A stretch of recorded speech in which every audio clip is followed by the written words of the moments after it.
श्री शिवाय नमस्तुभयम। दोस्तों, जैसा कि आप सभी लोग जानते हैं कि 21 दिसंबर 2025 यानी रविवार को पड़ रही है पौष महीने की शुक्ल पक्ष द्वितीया तिथि और चंद्र दर्शन, जो बहुत ही खास है। और दोस्तों, ये वो द्वितीया है जो कि पौष महीने में रविवार को पड़ रही है। दोस्तों, इसी दिन किया जाने वाला पंडित जी द्वारा बताया गया एक लाल फूल और एक सफेद फूल वाले उपाय आप लोगों को जरूर करना चाहिए, क्योंकि दोस्तों ये एक ऐसा उपाय है जो कि हर दिन नहीं किया जाता।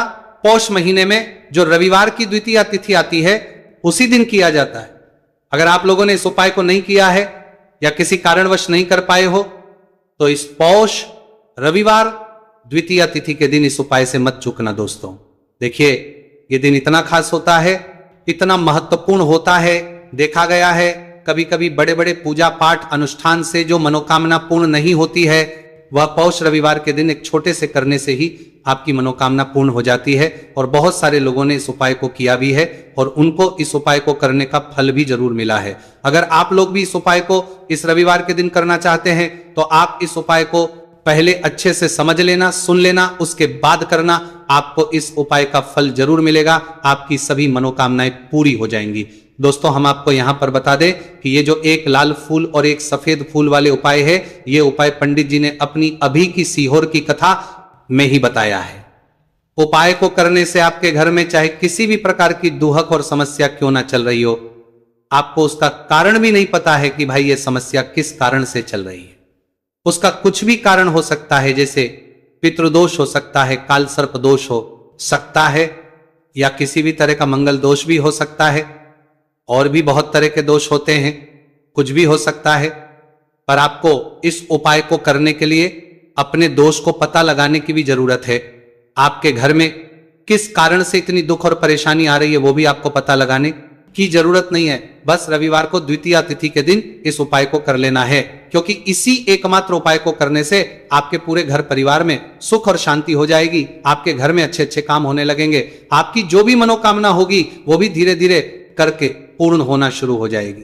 अब हम समझते हैं इस एक लाल फूल और एक सफेद फूल वाले उपाय को आपको करना कैसे है, किसको करना है, किस करना है और कैसे करना है। देखो, उपाय बिल्कुल आसान है, बस समझने वाली बात है।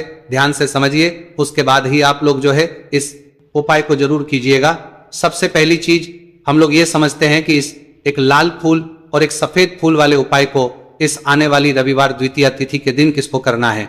तो देखिए, इस उपाय को घर के सभी सदस्यों को करने की बिल्कुल भी जरूरत नहीं है। घर में से कोई एक मुख्य बड़ा सदस्य इस उपाय को करेगा तो उस घर परिवार के सभी सदस्यों को इस उपाय को करने का फल मिल जाएगा। पर वो बड़ा सदस्य कौन होगा, कौन व्यक्ति इस उपाय को करेगा, तो यहां पर देखिए हम आपको बता दें, घर की जो बड़ी माताएं बहनें होंगी, घर की बड़ी माताओं बहनों में से कोई भी एक माता बहन इस वाले उपाय को कर सकती है। अपने पूरे घर परिवार के लिए घर में सभी सदस्यों को इस उपाय को करने की जरूरत नहीं है। मात्र घर की जो माताएं बहनें हैं उनमें से कोई भी एक माता बहन इस वाले उपाय को करेगी तो उसके घर परिवार के पूरे सदस्यों को इस उपाय का फल मिलेगा। अगर किसी कारणवश माताएं बहनें घर में उपस्थित ना हो या वो इस उपाय को ना कर रही हो, कुछ दिक्कत हो, तो भाई उस जगह पर फिर घर का कोई बड़ा व्यक्ति भी इस उपाय को कर सकता है। माताओं बहनों के कहने का मतलब यह था कि माताएं बहनें घर की लक्ष्मी होती है। जब घर की लक्ष्मी कोई उपाय करती है तो निश्चित ही भगवान शिवजी जल्दी प्रसन्न होते हैं और उपाय का फल में बहुत जल्दी और बहुत बड़ा करके भी यहां पर देते हैं। तो आप लोग ये बात समझ गए होंगे। अब हम ये बात समझते हैं कि इस वाले उपाय को हमें करना किस समय है। एक लाल फूल और एक सफेद फूल वाले उपाय को हमें द्वितीया तिथि के दिन करना की समय है। तो देखिए, इस उपाय को करने का जो समय है, सुबह का समय भी है और शाम का समय भी है। अब देखिए, यहां पर हम मुख्य रूप से सुबह का समय नहीं बोलेंगे, क्योंकि देखिए ये जो द्वितीया तिथि है, और आप सभी लोग जानते हैं रविवार द्वितीया तिथि के दिन का प्रदोष काल का मतलब शाम का जो समय होता है ना, इस दिन भगवान शिव जी का सबसे प्रिय दिन होता है। तो आप लोग इसे एक लाल फूल एक सफेद फूल वाले उपाय को सुबह के समय भी कर सकते हो और शाम के समय प्रदोष काल में भी कर सकते हो। सुबह के समय अगर कर रहे हो तो 10 या फिर 11 बजे तक भी अगर उपाय करोगे तो भी आपको उपाय का फल मिलेगा। वही अगर शाम के समय कर रहे हो तो इस दिन जरूर शाम के समय का ध्यान रखना कि शाम के 6 बजे से लेकर 7 बजे के बीच में अगर आप इस उपाय को कर सकते हो तो बिल्कुल कर लेना, पूरी कोशिश करना। पर अगर किसी कारणवश इस समय के बीच में ना कर पाओ तो रात 8 बजे तक भी अगर आप उपाय को करोगे तो आपको उपाय का फल जरूर मिलेगा। ये बात आपको समझ आ गई कि आप इस उपाय को सुबह और शाम दोनों समय कर सकते हो। मतलब करना आपको एक ही समय है, घर में से किसी एक ही बड़े व्यक्ति को करना है, एक ही बार इस उपाय को करना है, दोनों समय नहीं करना है। आपको जो समय अच्छा लगे आप उस समय पर इस वाले उपाय को कर सकते हैं। तो चलिए जानते हैं इन विशेष उपायों के बारे में। लेकिन उससे पहले जो भी मेरे भाई मेरी प्यारी बहनें आज चैनल पर पहली बार आए हैं या मेरी आवाज आज पहली बार सुन रहे हैं, अगर आप भी महादेव के सच्चे भक्त हैं तो वीडियो को लाइक और चैनल को सब्सक्राइब जरूर कर लें और कमेंट बॉक्स में लिखें हर हर महादेव। देखो, अब सबसे पहली बात आती है कि इस उपाय को हमें करना किस लिए। जैसा कि हमने अभी आपसे बोला कि इस उपाय को करने के बाद आपके जीवन में बहुत सारी खुशियां आएंगी, आपकी मनोकामनाएं पूर्ण होंगी, आपकी धन की समस्या दूर होगी, आपकी पैसों की समस्या दूर होगी। अब देखिए, अगर आप लोग सोच रहे हो कि भाई हमें अपना घर बनाना है पर घर बनाने के लिए पैसा नहीं है, हमें गाड़ी लेना है पर गाड़ी लेने के लिए पैसा नहीं है, हमें जमीन लेना है पर जमीन के लिए पैसों की कमी पड़ रही है, अगर ऐसी ही दिक्कत परेशानी या किसी भी तरह की धन से जुड़ी हुई समस्या या पैसों से जुड़ी हुई समस्या अगर आपके जीवन में चल रही है तो ये उपाय निश्चित ही आपके जीवन में बहुत सारे फल ला कर दे सकता है।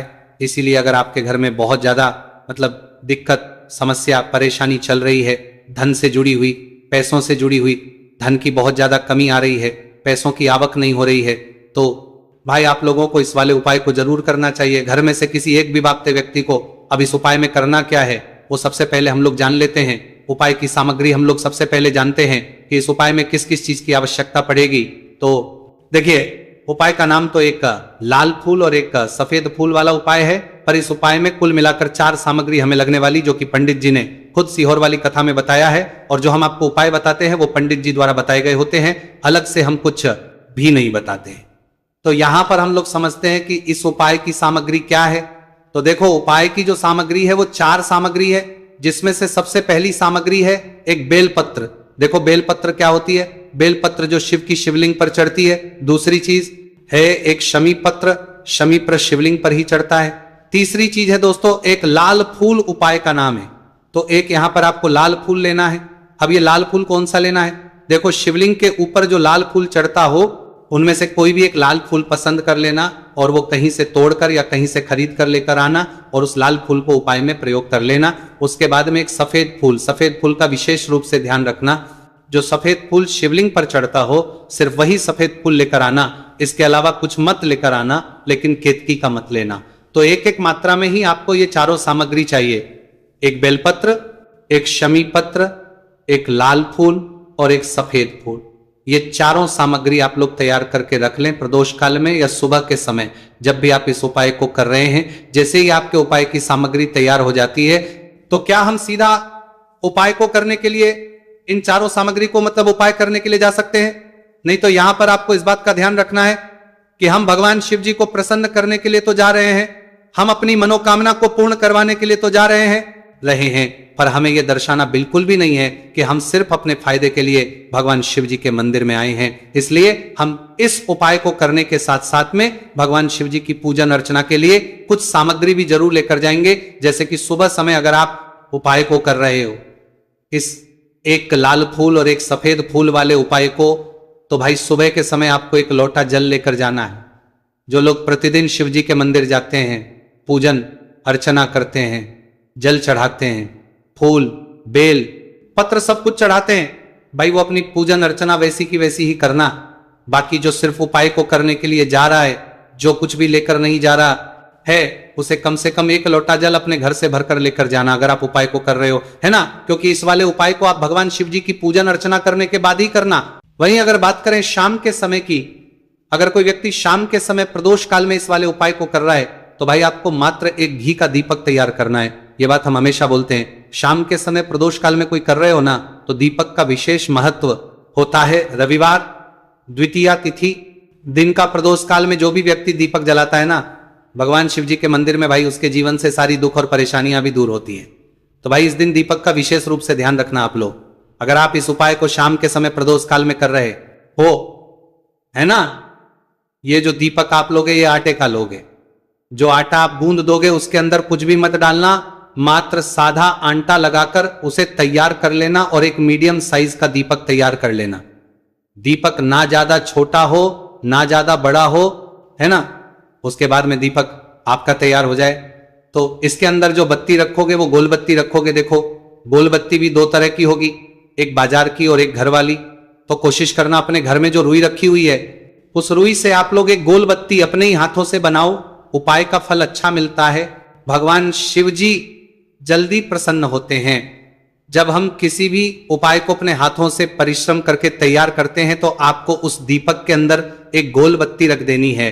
इसके अंदर जो चीज आप लोग डालोगे वो डालोगे शुद्ध देसी गाय का घी। इस बात का विशेष रूप से ध्यान रखना, शुद्ध देसी गाय का घी ही डालना है, तेल वगैरह नहीं। आज के दिन तो मत डालना, रविवार द्वितीया तिथि के दिन, क्योंकि भगवान शिव जी का सबसे प्रिय दिन और प्रिय समय पर हम लोग इस वाले उपाय को कर रहे हैं। तो थोड़ा सा शुद्ध गाय का घी इतना डालना कि वो दीपक कुछ समय तक चल सके। न बाजार वाला मिलावटी घी डालना, न भैंस का घी डालना, शुद्ध देसी गाय का घी। आपको ढूंढने में थोड़ी मतलब मेहनत लगेगी और महंगा भी मिलेगा, पर गाय के घी से भगवान शिव जी प्रसन्न होते हैं और उसी शुद्ध देसी गाय के घी से घर में बरकत भी बनी रहती है और हमारे घर में सुख शांति भी बनी रहती है। इसलिए इस शुद्ध देसी गाय का घी अपने घर में हमेशा रखा करो। वो भगवान शिव जी के कार्यों में भी उपयोग में आता है और उपायों में भी हम लोग प्रयोग कर सकते हैं। तो यहां पर आपकी सारी तैयारियां हो चुकी है। उपाय को करते समय शुद्धता का विशेष रूप से ध्यान रखिएगा। सुबह कर रहे हो तो भाई सुबह तो आपको स्नान करना ही करना है। बाकी शाम को कर रहे हो तो शाम को मात्र हाथ मुंह धोकर भी आप लोग इस वाले उपाय को कर सकते हो, कोई दिक्कत वाली बात नहीं है भाई। उपाय की पूरी सामग्री तैयार कर और पूजन सामग्री लेकर आपको भगवान शिव जी के मंदिर पहुंचना है, जो आपके घर के पास में हो, जहां पर शिवलिंग विराजित हो, शिवालय हो, वहां पर आप लोगों को पहुंचना है। और जैसे ही आप भगवान शिव जी के मंदिर में पहुंचते हो वहां जाकर ही उपाय शुरू नहीं करना है। पहले आपको भगवान शिव जी की पूजन अर्चना करना है। पूजन अर्चना कैसे करोगे? सुबह के समय गए हो तो एक लोटा जल वगैरह जो भी पूजन सामग्री लेकर गए हो उससे पहले पूजन सामग्री आप लोग मतलब पूजन भगवान शिव जी की कर लो। जो व्यक्ति सिर्फ एक लोटा जल लेकर गए हैं वो शिव जी के शिवलिंग पर मात्र एक लोटा जल एक धारा से धीरे धीरे करके चढ़ा लो। अपनी पूजन अर्चना आप लोग जो है पूरी कर लो पहले।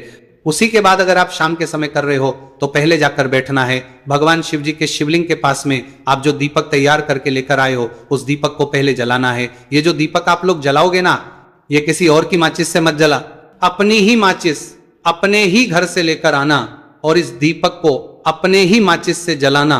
अगर आपने मंदिर की माचिस या किसी और की माचिस ले ली, इस उपाय को करने में इस उपाय का फल उस व्यक्ति को भी बहुत मिल जाएगा। इस बात का ध्यान रखना, अपने घर से अपनी ही माचिस लेकर जाना और इस दीपक को जलाना।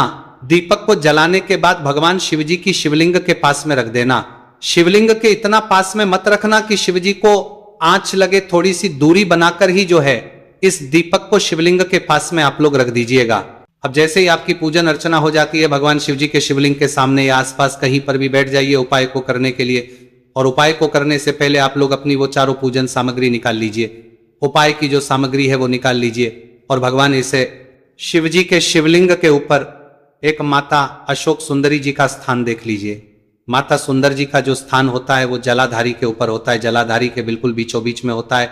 आप लोगों ने देखा भी होगा शिवलिंग की जलाधारी होती है, जलाधारी के बिल्कुल बीचों बीच का जो स्थान होगा वो माता अशोक सुंदर जी का स्थान होगा, क्योंकि यहीं पर हमें ये जो है उपाय को करना है। सबसे पहली चीज जब हम उपाय को करना शुरू करते हैं, आप सबसे पहले अपनी एक बेलपत्र उठा लो। एक बेलपत्र को आपको माता अशोक सुंदरी जी वाले स्थान पर सबसे पहले समर्पित करना है। बेलपत्र की डंडी का मुख होगा जलाधारी की तरफ जहां से जल बहता है और नीचे गिरता है, और बीच वाली बड़ी पत्ती का मुख मतलब शिवलिंग की तरफ होगा। इस तरीके से आपको इस बेलपत्र को माता अशोक सुंदरी जी वाले स्थान पर समर्पित कर देना है। उसके बाद में अपनी एक शमी पत्र उठा लो जो आप उपाय के लिए लेकर आए हुए हो। शमी पत्र को उठाकर शमी पत्र की भी जो डंडी का भाग होगा वो जल की तरफ करके, जहां से जल बहता है नीचे गिरता है उस तरफ करके, और पत्ती वाला भाग शिवलिंग की तरफ करके इस शमी पत्र को भी उस बेल पत्र के ऊपर आपको समर्पित कर देना है। समर्पित करने के बाद अब आप ले लो अपना एक लाल फूल जो आप उपाय को करने के लिए लेकर आए हुए हो। इस लाल फूल का जो खिला हुआ भाग होगा, चाहे वो गुलाब का फूल हो चाहे कोई सा फूल जो शिवलिंग पर चढ़ता हो, भाई उस फूल का जो खिला हुआ भाग होगा वो शिवलिंग की तरफ होगा बाकी जो पीछे का भाग होगा फूल का वो जलाधारी की तरफ, जहां से जल बहता है नीचे गिरता है उस तरफ होगा। और आखिरी में आपका जो एक सफेद फूल बचा हुआ है, इस सफेद फूल को भी आपको लेना है और सफेद फूल का जो खिला हुआ भाग होगा वो शिवलिंग की तरफ होगा, जहां पर शिवलिंग रखा हुआ है उस तरफ होगा, और डंडी का भाग जलाधारी के पीछे की तरफ हो जाएगा।